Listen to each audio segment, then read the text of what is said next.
Hello guys, welcome. तो लेके हम आज जो पिछले कल का थोड़ा बहुत करंट अफेयर्स जो कि एग्जाम पर्सपेक्टिव से बहुत जरूरी है और आपको शायद इसमें से कुछ बेनिफिट मिल भी जाए कि कुछ क्वेश्चंस डायरेक्टली आ जाए। ठीक है, तो पहले हम शुरू करते हैं। Bhaskaracharya national institute for space application and geo informatics, तो ये है क्या और ये न्यूज में क्यों आया है? तो जो हमारे कैग है, कंट्रोलर एंड ऑडिटर जनरल, उनसे रिलेटेड एक चीज है कि उन्होंने साइन किया है एक एमओयू। एमओयू होता है memorandum of union, memorandum of understanding, memorandum of understanding. ये एक तरह की, जैसे आप लड़ाइयों में ट्रीटी करते थे, यहाँ पे समझौते होते हैं। इन्होंने ये समझौता किया बाइसेक एन के साथ कि भैया हम मिल के रिमोट सेंसिंग और जीआईएस टेक्नोलॉजी के ऊपर काम करेंगे। ठीक है, with the help of audit technologies. ठीक है, तो बाइसेक एन है क्या? तो ये एग्जाम के लिए जरूरी पार्ट बन जाता है कि बाइसेक एन क्या है। बाइसेक एन एक नेशनल लेवल टेक्निकल एजेंसी है, ठीक, हमारे देश की अपनी है, जो कि स्पेस या जियो स्पेशल सॉल्यूशंस प्रोवाइड करती है। किसके लिए? प्लानिंग, डेवलपमेंट और राज्य व्यवस्था के लिए। इसे रिसेको के नाम से स्टैब्लिश किया गया था 1997 में। रिसेको मैंने remote sensing and communication centre. फिर 2003 में इसका नाम बदल के बाइसेक कर दिया गया, भास्कराचार्य जी के ऊपर, जो कि 12वीं सदी में भारत के बहुत ही महान मैथमेटिशियन थे। ठीक है, हेडक्वार्टर्स इसके गांधीनगर में लोकेटेड है और ये मिनिस्ट्री मेटी के अंदर काम करती है। इंफॉर्मेशन टेक्नोलॉजी और इलेक्ट्रॉनिक्स जो मिनिस्ट्री हमारी, उसके अंदर रह के काम करती है।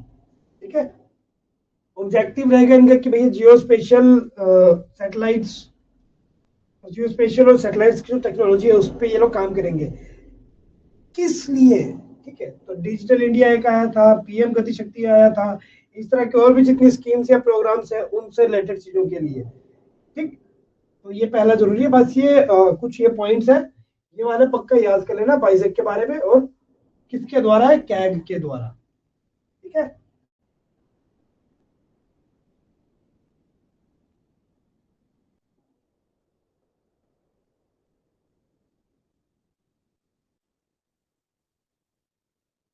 नेक्स्ट, की फंक्शन क्या है बाइसेक के? तो ये ऑफर करता है सैटेलाइट बेस्ड सर्विसेज। ठीक, सैटेलाइट पे जो भी सर्विसेज चाहिए वो बाइसेक अमूमन दे देता है। ठीक है, और डिजास्टर एनालिटिक्स भी करता है, ये सब चीजों से ये डील करता है। ठीक, अब ये कई नई इनोवेशंस कर रहा है जो कि एआई, आईओटी और ब्लॉकचेन और कस्टमाइज्ड सॉफ्टवेयर से रिलेटेड है। अगला बात करते हैं सस्सा की, एसएससी, समग्र शिक्षा अभियान। तो भैया शिक्षित होना बहुत जरूरी है, उसके लिए हमारे इंस्टीट्यूट को ज्वाइन कर सकते हो। बेहतर शिक्षा प्रदान करेंगे आपको आपके फ्यूचर की जॉब्स के लिए। तो एक है पार्लियामेंट्री स्टैंडिंग कमेटी। उन्होंने बताया है, उन्होंने इच्छा जताई है एजुकेशन मिनिस्ट्री के लिए कि भैया 4,000 करोड़ से ऊपर जो फंड दिए गए हमने, ठीक है, तमिलनाडु, केरल और वेस्ट बंगाल को, उसका क्या हुआ समग्र शिक्षा अभियान के तहत?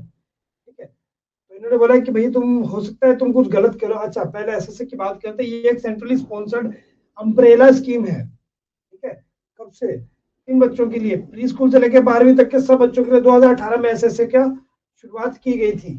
अब इस स्कीम में सबसे बेसिक चीज क्या होती है कि किसी भी स्कूल के आगे अगर पीएम श्री नाम की चीज आ जाती है तो वो इसके अंतर्गत है। सर्व शिक्षा अभियान या राष्ट्रीय माध्यमिक शिक्षा अभियान, इन सब चीजों से डील करता है। मिनिस्ट्री आपका पता ही है, एजुकेशन मिनिस्ट्री होगी। अब मैंने बोला सेंट्रली स्पॉन्सर्ड, तो भैया सेंट्रल गवर्नमेंट स्पॉन्सर करती है। किस बेसिस पे? तो यहाँ पे सेंट्रल गवर्नमेंट का शेयर रहता है। ठीक, सेंट्रल सेक्टर स्कीम नहीं है, सेंट्रली स्पॉन्सर्ड है। तो 90 और 10% नॉर्थ ईस्ट के लिए रहेगा ये शेयर। ठीक, 90% सेंट्रल गवर्नमेंट देगी, 10% स्टेट इंप्लीमेंट करेगी। ठीक, और पहाड़ी इलाकों के लिए भी 90 और 10 रहेगा। बाकी अन्य राज्यों के लिए 60-40% के हिसाब से चलेगा। ठीक है, और 7% जो चलेगी वो चलेगी यूटीज के लिए। यूटीज में पूरा शेयर देगी सेंट्रल गवर्नमेंट ही। अगली बात करते हैं काइजन फिलोसॉफी की। काइजन फिलोसॉफी है क्या? ठीक, तो ये जो आपको चित्र का दिख रही है इस तरह की है। इस मैपिंग को थोड़ा देर साइड करके इस मुद्दे पे आते हैं। तो ये बेसिकली गुजरात एडमिनिस्ट्रेटिव रिफॉर्म्स को दर्शाता है। उन्होंने अपनी पहली रिपोर्ट जमा करी है, ठीक है, काइजन के अडॉप्शन के लिए। काइजन एक जापानीज मेथड है इंप्रूवमेंट का। लगातार इंप्रूवमेंट देखी जाती है। शुरुआत आज से करेंगे तभी कल बेहतर होगा। ठीक, काइजन को ट्रांसलेट करते तो मतलब आता है चेंज फॉर बेटर या कंटिन्यूअस इंप्रूवमेंट। ठीक, थोड़ी थोड़ी चीजों में बदलाव भी आप में सुधार कर सकते हैं, उस चीज को दर्शाता ही है। और फीचर क्या है इसका, पहला तो इंप्रूवमेंट, ये तो रहेगा ही, ठीक है। दूसरा एम्प्लॉयज की इन्वॉल्वमेंट रहती है यहाँ पे, स्टैंडर्डाइजेशन रहता है, मतलब एक कंसिस्टेंसी मेंटेन रहती है, वेस्ट का एलिमिनेशन कर देते हैं मुडा के टर्म्स में, और कस्टमर सेंट्रिक अप्रोच रहती है। ठीक, जिनके लिए कर रहे हैं उनको भी तो बेनिफिट होना चाहिए। अगला इंडिया बायो इकोनॉमी की बात करते हैं, क्या है ये। ठीक, तो इंडिया बायो इकोनॉमी की रिपोर्ट आई है 2024 की। ठीक, किसके द्वारा है, तो डिपार्टमेंट ऑफ बायोटेक के द्वारा है। इन्होंने बताया कि भैया हम अपनी बायो से, मतलब अपनी टेक्निक से इकोनॉमी में कितना इजाफा करते हैं, कितना शेयर देते हैं। तो इंडिया की बायो इकोनॉमी क्रॉस कर चुकी है 165 बिलियन डॉलर का मार्क। 4.2% जीडीपी पे यही कंट्रीब्यूट करती है। ठीक है, 2030 तक ये पहुंच जाएगी 300 बिलियन मार्क तक, और 2047 तक ये 1 ट्रिलियन डॉलर तक भी पहुंच सकती है। और ये डबल हुई है पिछले 4 सालों में, 2020 में 86 थी और अब 165 है। इसीलिए प्रोजेक्शन बनाई गई कि 2047 तक ये 1 ट्रिलियन तक पहुंच जाएगी। कौन सी चीजें आती है यहाँ पे, यहाँ पे इंडस्ट्रियल फार्मा डोमिनेंस आता है कि भैया ये चीजें डोमिनेंस पे है, मतलब ये हाई पीक पे चल रही है। भाई दवाइयां है ना, वो बायो इकोनॉमी का एक हिस्सा है, 14% वही देती है। ठीक है, वैक्सीन 35% देती है। ठीक है, कंपनीज बड़ी है, 2021 में 5,365 थी और अब 10,075 हो गई है। ठीक, और ये इससे डबल हो सकती है, मतलब ये लगभग 20-21 हजार के करीब हो सकती है 2030 तक।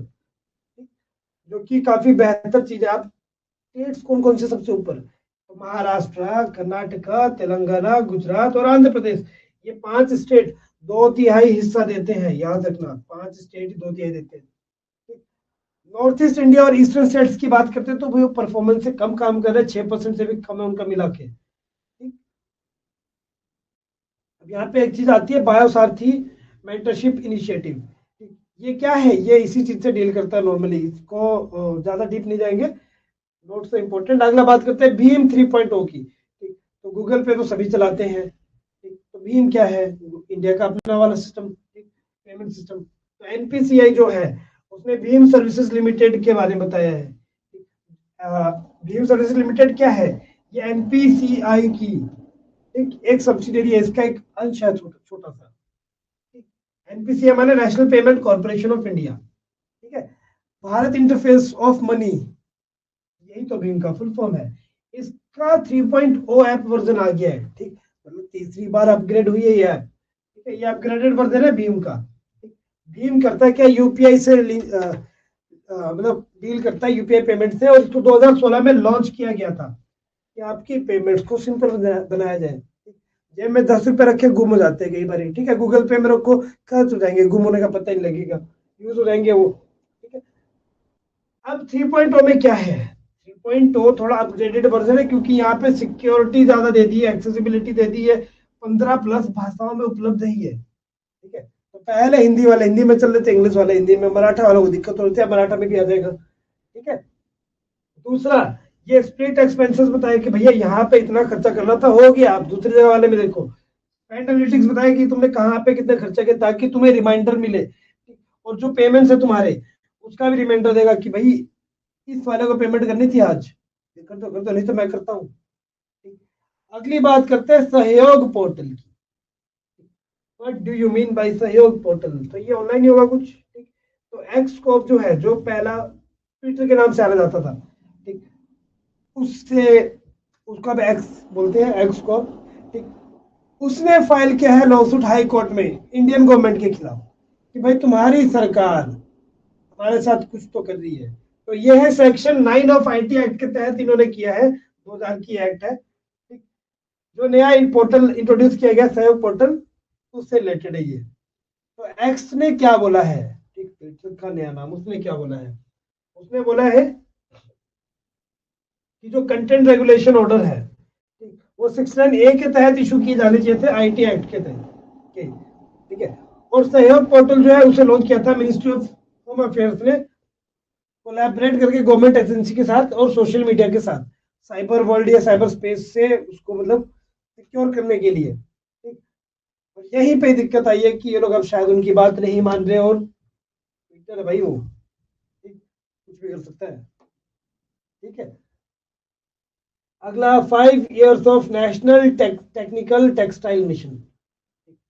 तो नेशनल टेक्निकल टेक्सटाइल मिशन के 5 साल पूर्ण हो चुके हैं। ये टेक्सटाइल इंडस्ट्री को दर्शाता है, जो कि हमारी जीडीपी में लगभग लगभग 2% कंट्रीब्यूशन देती है।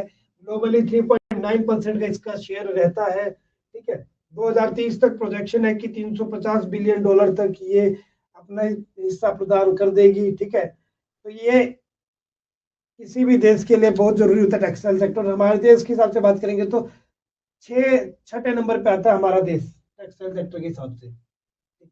इंडिया का ऑटोमोबाइल सेक्टर की बात करें तो भाई गाड़ियां तो गाड़ियां ही हैं। तो इंडिया की गाड़ियां बेसिकली मेक इन इंडिया के तहत चल रही है। ठीक है, मेक इन इंडिया इनिशिएटिव के तहत अब हो रही है कि हम सारी चीजें खुद ही बना रहे हैं, असेंबल भी खुद ही कर रहे हैं। अब ये चीजें चलने ज्यादा ईवीज में, इलेक्ट्रिक व्हीकल्स में। तो इन्होंने बोला कि 28 मिलियन यूनिट्स जो है इस सेक्टर की, वो मतलब ग्लोबली 2023-24 में बन चुकी थी हमारे यहाँ से। अब ईवीज का कंसेप्ट इसीलिए है क्योंकि पेट्रोल डीजल कभी ना कभी तो खत्म हो ही जाएगा दुनिया से। तो फिर क्या करोगे, पानी से गाड़ी चलेगी नहीं, तो इससे बढ़िया उसके पहले ही चेंज कर दो। ऑटोमोबाइल इंडस्ट्री को डी लाइसेंस किया गया था 1991 में। ठीक है, और 100% एफडीआई किया गया था इस पे इंडिया के अंदर। ठीक, और यहाँ पे दरवाजे खुल गए थे किसके, सुजुकी, जापानीज, hyundai और होंडा जैसी कंपनियों के, कि भैया तुम आके यहाँ पे प्रोडक्शन करोगे। तो 1991-92 से लेके 2003-4 तक ये जो प्रोडक्शन थी ये बढ़ी है 2 मिलियन से 28 मिलियन, बहुत ही ज्यादा। अब इसकी इकोनॉमी में कंट्रीब्यूशन बड़ी अच्छी है। ठीक है, इंडिया का ऑटोमेटिव इंडस्ट्री 240 बिलियन के करीब यूएस डॉलर में अगर बात करते हैं तो कंट्रीब्यूशन देता है। तो क्यों ना ऐसी गाड़ियां खुद ही बनाई जाए, ये सही कंट्रीब्यूशन और ज्यादा हो जाए। ठीक है, इंडिया ऑटो कंपोनेंट्स की बात करेंगे तो ये 2.3% जीडीपी में अपना शेयर देता है। कंपोनेंट्स में तो जो पार्ट्स वगैरह होते हैं। और एम्प्लॉयज के बारे में बात करें तो 1.5 मिलियन लोगों को यहाँ पे रोजगार की प्राप्ति हो रखी है पहले से ही। ठीक है, बाकी ये डाटा फिलहाल के लिए इग्नोर मार सकते हो। Next, government to mobilise ₹8 lakh crore by bonds in H1।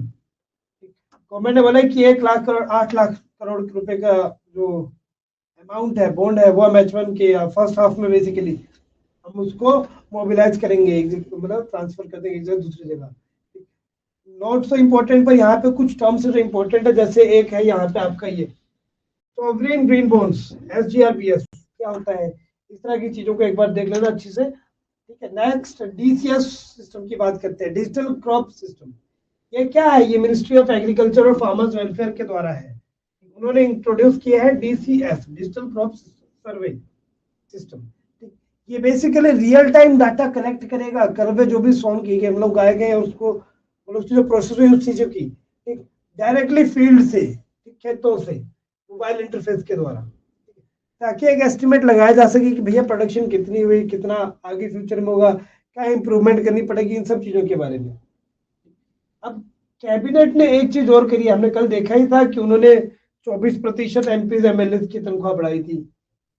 अब उन्होंने 2% और इजाफा दिया है डियरनेस अलाउंस में, ठीक, महंगाई भत्ताओं में, ठीक, सरकारी एम्प्लॉयज के लिए, कि भैया तुम्हारा महंगाई भत्ता में ये 2% और इजाफा कर देते हैं। तो ये 1 जनवरी 2025 में जो कि 53% था, 53% था, अब वो 55% हो चुका है, 2% बढ़ चुका है, तो थोड़ा और बेनिफिट हो रहा है। अब इससे बेनिफिट किसको है, हमारे देश के 48.66 लाख एम्प्लॉय जो काम कर रहे हैं, और 66.55 लाख जो पेंशनर्स काम कर रहे हैं, उनको फायदा हो रहा है।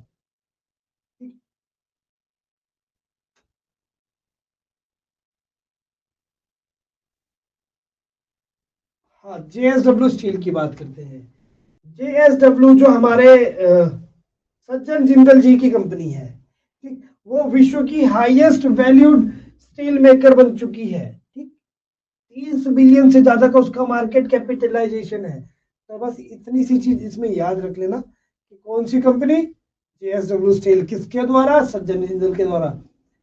अब इसके पास और भी है, मतलब इसके कंपटीशन में, जैसे बावजान आयरन, निपन स्टील, आर्सिलर मित्तल, ये सब इसके कंपटीशन में है, ठीक, पर अब ये सबसे आगे है, कंपटीशन यहीं पे समाप्त होता है इसका। तो आई थिंक आज के करंट अफेयर्स के लिए इतना ही है, मिलेंगे हम कल अगले करंट अफेयर्स के साथ। Bye bye, take care, have a nice day, और पढ़ते रहिए। इसका टेस्ट हम मंडे को अपलोड कर देंगे, उसको भी दे देना। इसको लेके हम करंट अफेयर्स 30 मार्च, 31 मार्च और 1 अप्रैल का, ठीक है, कुछ प्रिसाइज टॉपिक्स है जो कि एग्जाम पर्सपेक्टिव से बहुत जरूरी है, ठीक है। एक बार इसको इस पर थोड़ा अमल डालेंगे, गौर से देखेंगे इसको। पहला है carriage of goods by sea bill, ठीक है, लोकसभा में पास किया गया ये नया बिल जिसका नाम है कैरेज ऑफ गुड्स बाय सी। समुद्र में सामान का आयात या निर्यात किस तरह से होता है, इससे रिलेटेड ये बिल है, ठीक है। एक चीज जो यहाँ पे जरूरी याद रखनी है वो क्या है कि ये कौन सी एक्ट को रिप्लेस करेगा, ठीक है। ये बिल है, अब ये पास हो गया, अब ये एक्ट बन जाएगा कुछ महीनों में, ठीक है। ये सरपास करेगा कॉलोनियल एरा के एक्ट को जिसका नाम है Indian carriage of goods act by C act. 1925 की जो एक्ट थी उसको ये रिप्लेस करेगा, ठीक है। तो याद रखना 2024 वाली जो एक्ट है वो 1925 वाली एक्ट को रिप्लेस करेगा, ठीक। ये समुद्र से रिलेटेड कोई भी इंपोर्ट एक्सपोर्ट की एक्टिविटी होती है या पोर्ट से रिलेटेड कोई भी चीजें हैं उनसे डील करता है, ठीक है। इस पे एक बड़ा योगदान रहता है international convention for unification of certain rules of law का, ठीक। इन क्लोज कहते हैं इनको, ठीक है। इसका एक थोड़ा सा वो रहता है जिसको हम आसान भाषा में हेग रूल्स भी बोलते हैं, ठीक। इनके द्वारा ये मतलब मान्यता प्राप्त कर चुका है ये एक्ट भी, ये बिल भी, ठीक है। मतलब उनकी तरह से ये बिल्कुल सही है, ठीक है। आप चेंजेस कर सकते हैं, ऐसा उन्होंने अर्जेंटी दे दी है। नेक्स्ट हम बात करते हैं, प्रोटेस्ट चल रहा है उल्लास रिवर के, मतलब उल्लास रिवर पे पोल्यूशन से रिलेटेड, ठीक। कब मोम आया है सब भूल जाओ, क्या हो रहा है क्या नहीं। याद क्या रखना है कि उल्लास रिवर कैसा है, वो एक वेस्ट फ्लोइंग रिवर है, मतलब ये नदी जो है ये अराबियन सी में बहती है, महाराष्ट्र में मौजूद है, ठीक है। अराबियन सी में जाके ये समुद्र में मिल जाती है। शुरू कहाँ से होती है, शाद्री हिल्स जो कि रायगढ़ डिस्ट्रिक्ट में है महाराष्ट्र की, ठीक है। लगभग 600 मीटर की ऊंचाई से ये शुरू होती है। टोटल लेंथ कितनी है इसकी, 122 किलोमीटर की इसकी लेंथ है। उसके बाद ये 123 में से पहले ही अराबियन सी में जाके मिल जाती है, ठीक है। ड्रेन एरिया कितना है इसका, 4637, ठीक। इसकी ट्रिब्यूटरी भी है अपनी, ठीक है। उससे पहले ये 3 डिस्ट्रिक्टों को, जो मेन डिस्ट्रिक्ट है महाराष्ट्र की, रायगढ़, थाने और पुणे, इनको कवर करती है। ट्रिब्यूटरी इसकी पेज, बारवी, भिवापुरी, मरबारी, काड़ू, शारी, भास्ता, सालपे, पोशीर और शिलार, ये इसकी मुख्य ट्रिब्यूटरीज है, सहायक नदियां हैं। इसमें से कालू और भास्ता जो है, ठीक है, ये इसकी राइट बैंक ट्रिब्यूटरी, और अकेले ये दो नदियां 7% योगदान देती है कैचमेंट के लिए, ठीक। एस्टुअरीज है, यहाँ पे पोर्ट्स भी मौजूद है जैसे कल्याण, कोपरी और शूरपारका, ठीक। नेक्स्ट हम बात करते हैं चिकन स्नैक कॉरिडोर की। तो हमारे नॉर्थ ईस्ट इंडिया को एकमात्र जो 22 से 25 किलोमीटर की नैरो लाइन है, narrow line sorry narrow area है, 22 से 25 किलोमीटर का है, ठीक। नॉर्थ ईस्ट इंडिया को कनेक्ट करता है, उसको कहते हैं चिकन कॉरिडोर, ठीक। इसका दूसरा नाम भी है जिसको हम सिलीगुड़ी कॉरिडोर से भी जानते हैं, सिलीगुड़ी कॉरिडोर के नाम से भी हम इसको जानते हैं, ठीक। तो बांग्लादेश ने चाइना को इनवाइट किया है इन्वेस्ट करने के लिए रिवर कंजर्वेशन प्रोजेक्ट पे, जो कि चिकन स्नैक कॉरिडोर के बिल्कुल पास है। मतलब इस इलाके पे इन्होंने बोला है बांग्लादेश वालों ने कि भैया यहाँ पे आके थोड़ा बहुत मदद कर दो हमारी, ये अपना चिकन कॉरिडोर है, चिकन स्नैक कॉरिडोर, मुर्गी के गले से दिखता है पतला सा, इसलिए इसको कहते हैं ऐसा, ठीक है। ये नॉर्थ ईस्ट इंडिया कनेक्ट करता है किसको, 7 सिस्टर्स को, ठीक। विद वन ब्रदर सिक्किम भी है वहां पे मौजूद उसके साथ ऊपर, ठीक है। नेपाल के लिए ये वेस्ट में है, ठीक है। भूटान के लिए साउथ में है, ठीक है। ये नॉर्थ में होगा, ये साउथ होगा। भूटान के लिए साउथ में है और बांग्लादेश के लिए ये नॉर्थ में है, ठीक। ये नॉर्थ होगा, ठीक। ऑपरेशन ब्रह्मा की बात करते हैं। ऑपरेशन ब्रह्मा क्या है, तो भैया म्यांमार में भूकंप आया था, ठीक। अगले वाले पीडीएफ में हम इसी को देखेंगे, भूकंप कैसे, क्या, कितने मैग्नीट्यूड का था। पर ये पे देख लो यार, 7.7 के मैग्नीट्यूड का भूकंप था, ठीक। अब वहां पे उन्हें ह्यूमैनिटेरियन असिस्टेंस की जरूरत है, ठीक है, मदद चाहिए, और इंडिया ने बोला कि तुम्हारा भाई जिंदा है, ठीक? तो ये भाई लेके गया है एक ऑपरेशन के नाम से इस मिशन को, जिसका नाम दिया है ऑपरेशन ब्रह्मा, ठीक। 28 तारीख को एसक्यू गया था, उसके बाद से इंडिया मदद कर रहा है ऑपरेशन ब्रह्मा के नाम से, ठीक है। उस अर्थ की अगर हम बात करेंगे तो 1600 से अधिक लोगों को वो मतलब प्रभावित कर चुका है बुरे तरीके से, बाकी और तो है ही है। इस ऑपरेशन में रेस्क्यू टीम्स है, मेडिकल एड दी जाएंगी और रिलीफ सप्लाई खाद्य सामग्री वगैरह दी जाएंगी। एनडीआरएफ के द्वारा ये शुरू किया गया, इंडियन आर्मी के द्वारा ही, उसमें एनडीआरएफ विंग है उसके द्वारा। 80 मेंबर की टीम है जो कि इन सब चीजों को लेके जाएगी वहां पे लोग लेके जा रहे हैं concrete cutter, drill cutter, plasma cutter. Basically building के नीचे तो आदमी दबा होगा ना, तो उठाएंगे तो है नहीं, उसको काट के उस कटर्स के थ्रू उनको मतलब निकालने की कोशिश करेंगे। ठीक है। और आर्मी की अपनी स्पेशलाइज्ड 118 मेंबर की टीम है, तो ये भाई नंबर याद कर लेना कितने मेंबर की टीम गई है। और आर्मी ने वहां पे 60 बेड का मेडिकल ट्रीटमेंट हॉस्पिटल सेंटर भी मतलब अपना कर दिया है डिप्लॉय। ठीक। साथ ही साथ इंडियन नेवी बोल रही है कि भैया मैं क्यों पीछे रहूं। ठीक है।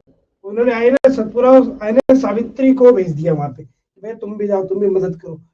और ये लास्ट ईयर के पेपर्स में आया भी था कि कौन सी उसमें कौन सी शिप गई थी इंडियन नेवी की, तो भैया ये वाले में तो याद ना, ब्रह्म में सतपुरा और सावित्री गई थी। कसमपट्टी सैक्रेड ग्रोव, तो सैक्रेड ग्रोव बेसिकली वो बड़े से पत्थर होते हैं, शील जैसे होते हैं, उनसे बना हुआ एक मतलब स्ट्रक्चर जैसा होता कुछ भी, जिसको लोग मानते हैं कि भैया ये बहुत जरूरी है, इसकी पूजा पाठ करनी है, फलाना फलाना। तो ये वाला कसमपट्टी सैक्रेड ग्रोव कहाँ पे है, इसको वीरा कोविल सैक्रेड ग्रोव भी बोलते हैं। ठीक, तमिलनाडु के एक उसमें जगह में स्थित है। ठीक, अभी इसको बायोडायवर्सिटी हेरिटेज साइट का दर्जा मिल रहा है, किसके द्वारा, कर्नाटक स्टेट गवर्नमेंट के द्वारा। लगभग 4.97 हेक्टेयर के ये एरिया कवर करता है अलगरमलाई रिजर्व फॉरेस्ट में। ठीक, इसमें पाई जाती है, इस जंगल में पाई जाती है 48 प्लांट की स्पेसिस प्रजातियां। 22 झाड़ जक्कड़, 21 लियानास, लियानास होते हैं वुडी वाइन्स। ठीक है। और 29 छोटे वाले झाड़। 12 पक्षियों की स्पीसीज भी पाई जाती है, छोटे मैमल्स हो गए, रेप्टाइल्स हो गया, ये इंसेक्ट्स, ये भी यहाँ पे देखे जाते हैं। ठीक है। तो इसको अब बायोडायवर्सिटी हेरिटेज साइट का दर्जा मिला, किसको, कसमपट्टी सैक्रेड ग्रोव को। याद रखना, एसएससी वाले पेपर में अगर ये ना पूछे तो बताना, करंट अफेयर से। सर्कुलर कॉरिडोर की बात हो रही है यहाँ पे, कोलाइडर की, सॉरी, सर्कुलर कोलाइडर। ये क्या है, तो ये इनका अपना एक टनल था, अब ये इनका अपना एक टनल है, किन देशों का मैं बताता हूँ। ये यहाँ पे कोलाइड हो रहा है, इसी को सर्कुलर कोलाइडर का नाम दिया है। ये प्रोजेक्ट है बेसिकली किसका, तो ये स्विस फ्रेंच बॉर्डर के पास का एक प्रोजेक्ट है। अपना अपना चल रहे हैं वो लोग। किस चीज के लिए, ये हिग्स बोसोन को जनरेट करने के लिए, बोसोन पार्टिकल्स को जनरेट करने के लिए, आसान भाषा में प्रोटॉन्स होते हैं उनको बनाने के लिए। इसका एस्टिमेटेड कॉस्ट कितना है, 30 बिलियन का है। और अभी दिक्कत में फंस चुके हैं। ठीक, इसको इग्नोर मार सकते हो, बस लोकेशन याद रखना और वजह। आमूर टाइगर्स, ठीक, वो वाले टाइगर्स जो बर्फ में रहना पसंद करते हैं। ठीक, इनको ठंड नहीं लग रही है, गर्मी में आ रहे पागल हो जाएंगे। इनका साइंटिफिक नेम है पैंथेरा टिग्रिस एल्टाइका। ठीक, इनको प्यार से हम साइबेरियन टाइगर्स भी बोलते हैं, पर इनसे प्यार मत करना, टाइगर खा जाएगा। ठीक, ये इंडेंजर्ड स्पीसीज है। ठीक, विलुप्त होने वाली प्रजातियों में ये आ रहे हैं। ठीक, लगभग 2022 में 486, 265 से 486 के बीच में मौजूद थे ये रशिया में, थोड़े से 50-60 सौ कर होंगे चाइना में और नॉर्थ कोरिया में भी थे। ठीक है। रशिया के बर्च फॉरेस्ट में रहते हैं, कार्निवोरस होते हैं। ठीक, ये मांस ही खाते हैं, घास तो ये खाएंगे नहीं। तो ये क्या खाते हैं, एल्क, जंगली सुअर, वाइल्ड बोर और कुछ और प्राणियों को ये खाते हैं। लाइफ स्पैन इनका 10 से 15 साल होता है। अगर इनमें कोई राजा है तो उसको 20 साल तक जीने को मिल जाता है। ठीक, ये बेसिकली मोटी परत वाले, मतलब इनके बाल होते हैं, मोटी परत, स्किन मोटी होती है इनकी, बड़े बड़े होते हैं, लाइटर कोट कलर होता है इनका। ठीक, मतलब थोड़े से व्हाइट दिखती है। फ्रैंकिंसेंस प्रोड्यूसिंग ट्री जो है, ये एक्सटिंक्शन की कगार पे, आईयूसीएन ने ऐसा बोला है। आईयूसीएन का फुल फॉर्म याद रखना, international union for conservation of nature. इन्होंने वार्निंग दी है, जो फ्रैंकिंसेंस प्रोड्यूसिंग ट्री है, जिसको बोसवेलिया स्पीसीज के मानते हैं हम, वो खत्म हो जाएगी कुछ टाइमों पे। इसकी 5 प्रजातियां पाई जाती है, 5 स्पेसीज पाई जाती है। कहाँ पे, सोकोट्रा आइलैंड में, यमन में। ठीक है, यमन में 5 प्रजातियां पाई जाती है, जो कि वल्नरेबल थी और अब इंडेंजर्ड हो चुकी है। इसमें से एक स्पेसी जो है, ठीक है, वो क्रिटिकली इंडेंजर्ड है, बहुत ही कम बची है। 3 जो है वो भी क्रिटिकली इंडेंजर्ड वाली कगार पे आ रही है धीरे धीरे। बस इतना से इसमें याद रखना। ये बेसिकली क्या है, ये 3 तोहफे भगवान के माने जाते थे, बाइबल में लिखा है 3 तोहफे होते, उसमें से एक था सोना, एक था माइस, एक था फ्रैंकिंसेंस। तो वो तोहफा भगवान का जो है वो यहाँ पे बेसिकली इसको एब्रप्ट कर रहा है।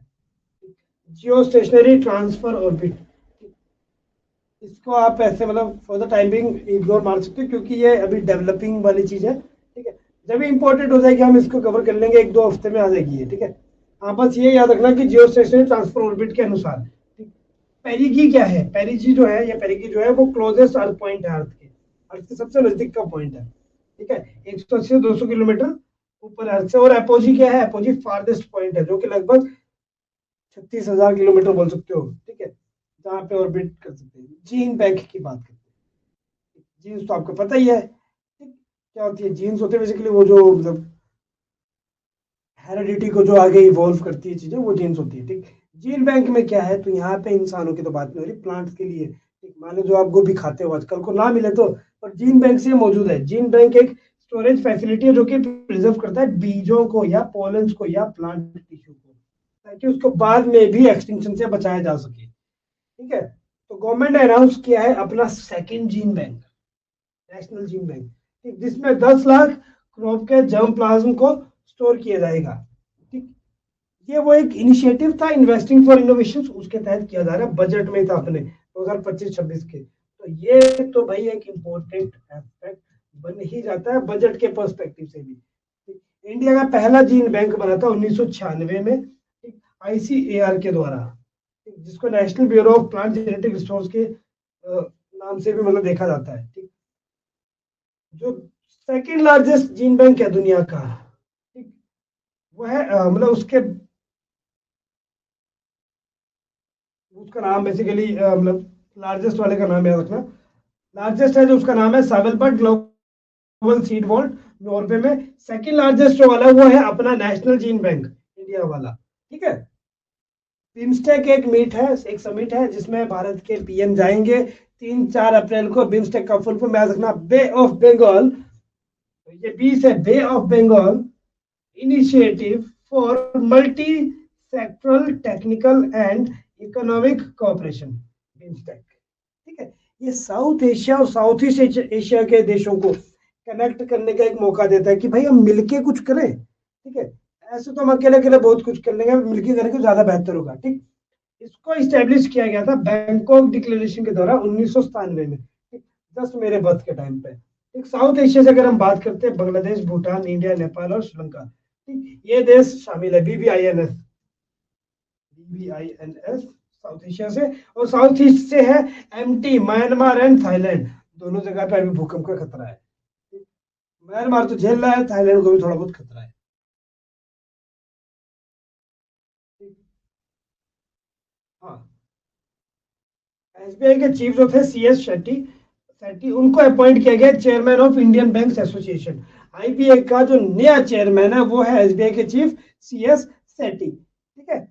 सिंपल सी चीज है, नॉर्मल सी चीज याद रखना, ये ऐसा ही है। कब हुआ ये, 28 मार्च को हुआ था, एज इट इज याद कर देना। Australia India relation advisory board जो है, उसका बेसिकली उसमें एक नई अपॉइंटमेंट हुई है। वो कौन है, स्टीव वॉग को, जो ऑस्ट्रेलिया के पुराने क्रिकेटर थे, उनको यहाँ पे अपॉइंट किया गया है। वैसे इतना इंपॉर्टेंट है नहीं, पर एक बार उसको कवर अप कर ही लेना। यूनेस्को ने रिलीज की है education and nutrition learn to eat well वाली रिपोर्ट। इस रिपोर्ट में क्या उन्होंने न्यूट्रिशन वगैरह के बारे में बताया और कुछ देशों के नाम यहाँ पे बताए गए हैं। इन्होंने ये पाया है कि 47% जो स्कूल है, ठीक है, प्राइमरी स्कूल है, वो स्कूल मील्स को बेसिकली एंजॉय कर रहे हैं, मतलब उनको जो इससे बेनिफिट हो रहा है उसको वो लोग देख रहे हैं। 37वां कथक महोत्सव कहाँ पे हुआ, कथक केंद्र न्यू दिल्ली, इनके द्वारा ऑर्गेनाइज किया गया। ये क्या है कथक केंद्र, कथक केंद्र एक यूनिट है संगीत नाटक एकेडमी की, ठीक है। बस इतना याद रखना। कथक पता है ना, यूपी का, मतलब यूपी के इलाके का एक वो है, क्लासिकल डांस है, ठीक है। नरेगा के पैसों में इजाफा हुआ है 2025-26 में, अगर हम देखेंगे तो हुआ है, एक वेज बढ़े हैं 7 से लेकर 26 तक के बीच में, एक 26 तक बढ़ गए हैं, ठीक है। पर डे के हिसाब से अगर हम देखेंगे तो ये हाईएस्ट इंक्रीज है। हाइक की रेंज 2.33 से लेकर 7.48 के प्रतिशत के बीच में बढ़ी है, ठीक, याद रखना। गुड्डी पड़वा, गुड्डी पड़वा क्या है, गुड्डी पड़वा एक फेस्टिवल है, रिसेंटली हमारे यहाँ पे अलग अलग नामों से जाना जाता है ये त्योहार। कुछ लोग इसको नवरात्रि की शुरुआत मानते हैं, कुछ लोग इसको बैसाखी के तौर पे देखते हैं, कुछ लोग गुड्डी पड़वा के नाम से देखते हैं। ठीक, ये बताता है कि भैया हार्वेस्टिंग सीजन आ गया अब नया वाला। ठीक है, हिंदू कैलेंडर के हिसाब से ये न्यू ईयर के टर्म से भी देखा जाता है। चैत महीने के ये हमारे यहाँ पे सेलिब्रेट किया गया 30 तारीख को, ठीक, गुड्डी पड़वा। ठीक है, नेक्स्ट इंडियन कोस्टल क्राइसिस की बात करते हैं। ठीक, क्या हुआ ऐसा कोस्टल क्राइसिस में? तो भैया डिक्लाइन देखा गया समुद्र तटीय इलाकों में। ठीक, घट रहे हैं वो। पहले तो बात कर लो कितना है अपना कोस्टल एरिया, 75,000 किलोमीटर। ठीक, 9 राज्यों और 4 यूटीज को कवर करता है ये। एक इंपॉर्टेंट योगदान देता है हमारी जीडीपी में वाया ट्रेड या टूरिज्म, या लोग वहां पे रहते हैं, या यहाँ पे बायोडाइवर्सिटी भी पाई जाती है। 4% जीडीपी में देता है फिशरी टूरिज्म शिपिंग से। मुंबई और चेन्नई के जो पोर्ट है वो अकेले 70% ट्रेड को देख रहे हैं, उनको कोई मतलब ही नहीं दुनिया से। हमारे इस इलाके में सुंदर बंस है, कोरल रीफ है, जैसे gulf of Kutch. Endangered species रहते हैं, ऑलिव रिडले टर्टल जो भी रिसेंटली उड़ीसा के कोस्ट पे आए थे। अब दिक्कत ये है कि जो सी लेवल बढ़ रहा है वो 3.2 mm पर ईयर है, और ये खतरा है। दूसरा, साइक्लोन तो यहाँ पे आम बात आते रहते हैं। HRF की बात करते हैं। तो हेरिटेज रिपेट्रिएशन फंड के नाम से जानी जाने वाली चीज है क्या? ये बेसिकली जो भारत की जो हमारी पुरानी चीजें थी, जो हमारे कल्चर को दर्शाती थी, उनको बाहर के देश से लाने की रिकवरी के लिए एक प्रोग्राम है, एक इनिशिएटिव है। ठीक है, गवर्नमेंट ऑफ इंडिया का parliamentary standing committee on transport tourism और कल्चर, इसके द्वारा ये लिया गया, मिनिस्ट्री ऑफ कल्चर के द्वारा ये फैसला लिया कि भैया हम लेके आएंगे उसको। ठीक है, बहुत हो गया, सारी चीजें बाहर चली गई है। गाया स्पेस ऑब्जर्वेटरी, पहली बात तो गाया का फुल फॉर्म याद रखना किस क्या है। पहले एक और चीज याद रखना, किसके द्वारा है? यूरोपियन स्पेस एजेंसी के द्वारा। ये रिटायर हो गई है, ये वाली जो ऑब्जर्वेटरी दिखती है आपको, ये रिटायर हो गई है। ये मिल्की वे के बारे में पढ़ रही थी, ऊपर जाके डाटा कलेक्ट कर रही थी। इसका बोला कि भाई हो गया तुम्हारा टाइम अप। टाइम अप क्यों? क्योंकि 2013 में इसको भेजा गया था दिसंबर में, और 2014 से फुल टाइम काम करे, 11 साल तो इसको ऐसे हो गया लगभग। गाया का full form global astrometric interferometer and astrophysics है। ठीक है, ये इसका फुल फॉर्म है। एक्सरसाइज प्रचंड प्रहार किसके बीच में है? एक्सरसाइज प्रचंड प्रहार की अगर हम बात करते हैं, इंडियन आर्म्ड फोर्सेस की अपनी आपस में मिलकर एक्सरसाइज करते हैं, वो ट्राई सर्विस एक्सरसाइज है हमारी।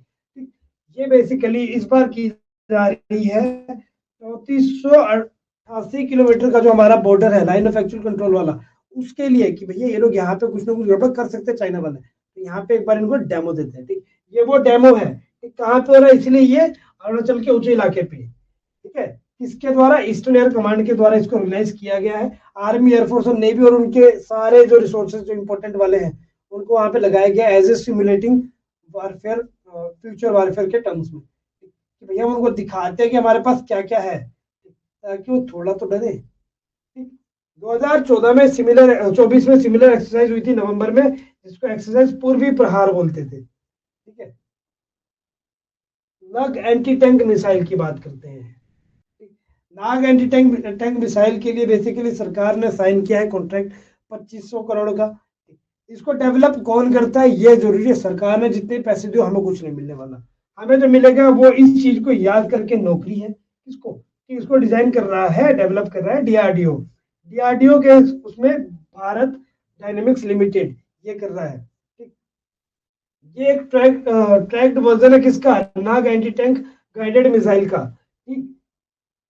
थर्ड जनरेशन का ये फायर एंड फॉरगेट, एक बार छोड़ दिया तो भैया आवाज ही सुनिए, फिर बूम तबाही होगी। इस तरह का ये दो मोड है इसके। नाइट स्ट्राइक कैपेसिटी है इसकी। दो मोड है, टॉप अटैक और डायरेक्ट अटैक। टॉप अटैक में क्या था? मिसाइल ऐसे ऊपर जाता है, फिर ऊपर से अटैक करेगा। डायरेक्ट में सीधा।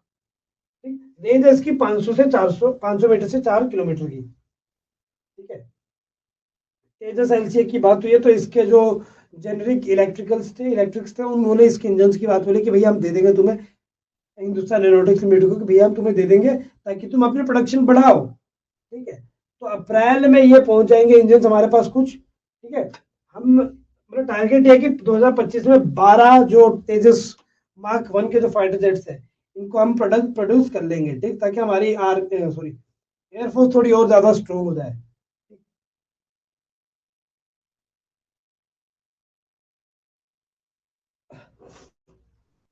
VLSRSAM, ये इसका एब्रीविएशन है, vertically launch short range surface to air missile. पहला तो एब्रीविएशन याद कर लो। होता क्या है, ये मिसाइल सीधा लॉन्च होता है तो ये क्या करेगा, जैसे मान लो ये एक सतह है, ऊपर से कोई प्लेन जा रहा है, तो हम कब तक उसको बंदूक से मारेंगे, किसी और चीज से, फाइटर हम उड़ाएंगे तब तक ये मार के चला जाएगा। तो यहाँ पे मिसाइल डिप्लॉय कर देंगे, जैसे इसको आने तो ऊपर, इसकी नजरों में आया, इसका ये रडार रहेगा, इसकी नजरों में यहाँ पे दिख गया, ये ऊपर जाएगा, इंतजार करेगा, आ भाई तू जरा, आ गया, बस बूम खत्म। ठीक है, इसकी टेस्टिंग हो चुकी है रिसेंटली, कहाँ पे, उड़ीसा के कोस्ट में। V R V R VLSRSAM का फुल फॉर्म तो याद करिए लेना। इसको डेवलप कैसे किया जा रहा है, short range surface to air missile के थ्रू, या उसके उसमें किया जा रहा है, कौन कर रहा है, DRDO। ये तो भाई लेजेंड बंदा हमारा, ये ऐसी चीजें बड़े अच्छे से कर लेता है। ठीक है, 80 किलोमीटर तक की ऊंचाई वाले टारगेट को ये कर सकता है। पहले तो इसको नेवी यूज करेगी, फिर इसको एयरफोर्स यूज करेगी। ठीक है, तो ये इसके बारे में कुछ इंपॉर्टेंट है। अच्छा, थाईलैंड के जो प्राइम मिनिस्टर उन्होंने अपने कंट्री पे इमरजेंसी डिक्लेयर कर दी है। उन्होंने बोला देखो भाई, पड़ोसियों के पास अर्थक्वेक आया है 7.7 मैग्नीट्यूड का, हम भी कोई सेफ नहीं है, हमारी भी हो सकती है कुछ दुर्दशा, तो भाई तैयार रहना पहले से ही। पीएम का नाम क्या है, ठीक है, पेतोंगत्रान पेतोंगतान शिनावत्रा। ठीक, ये इनका पीएम का नाम है। और एक खुशखबरी ये है कि भारत बन चुका है दुनिया का सेकेंड लार्जेस्ट टी एक्सपोर्टर। तो हम तो पीते थे ही, अब हम दूसरों को बेच बेच के पिला भी रहे हैं। टॉप पोजीशन यहाँ पे केन्या की है, दूसरे पे अब आ गया है इंडिया, इंडिया ने सरपास किया है श्रीलंका को। तो इतनी चाय हम दे रहे हैं, ये तीन पी कौन रहा है पता नहीं। रोशनी नदर जो है, जो HCL की 47% स्टेक होल्डर है, उनको भारत की पहली महिला के तौर पर दर्जा मिला है कि वो जो दुनिया के टॉप 10 रिचेस्ट वुमेन है उस लिस्ट में शामिल हो चुकी है। ऐसे वो 5वें पायदान पे है, शिव नद्दर की वो बेसिकली बेटी है, पांचवें पायदान पे है वो। पर टॉप 10 में बोलना भी ज्यादा बुरा नहीं है। ठीक है, ज्यादा अच्छा लग रहा है। तो इतना है। एक हम बात करते हैं पंबन रेल ब्रिज की। तो आपने देखा होगा रामेश्वरम आइलैंड को कनेक्ट करता है मंडपम, जो तमिलनाडु में है, वहां से एक पुराना पंबन ब्रिज, जिसके इतिहास बहुत अच्छे भी थे बुरे भी थे। ठीक, वहां पे एक बहुत गंदा एक्सीडेंट भी हुआ था, ट्रेन का पूरी सुनामी आई थी और ट्रेन को लेके चली गई थी। ठीक है, अब यहाँ पे इंडिया अपना देश का पहला पहला और एकमात्र, ठीक है, वर्टिकल लिफ्ट रेलवे ब्रिज बनाने जा रहा है। जैसे मान लो ये वो ब्रिज है, ये पिलर्स लगा देंगे बीच में, तो यहाँ पे कनेक्शन होगा जिसको हम ऊपर एक बारी में ले जाएंगे, एक ही साथ में ऐसे ऊपर, ताकि यहाँ से शिप आ जा सके। शिप चलेगी, ट्रेन आ रही है, इसको नीचे कर दिया। ठीक, तो इस तरह का सिस्टम रहेगा वहां पे। ठीक है, और ये उन ब्रिजों में से एक, इंडिया के पास दो ही है, एक पंबन है, दूसरा है बांद्रा वोरली सीलिंग ब्रिज। ये दो ही है जो कि समुद्र पे बने हुए हैं। ठीक है, बाकी ऐसा कोई है नहीं हमारे पास। तो इतना ही आज के करंट अफेयर्स के लिए, मिलते हैं कल अगले करंट अफेयर्स। तब तक के लिए bye bye, take care, have a nice day, और पढ़ते रहिए।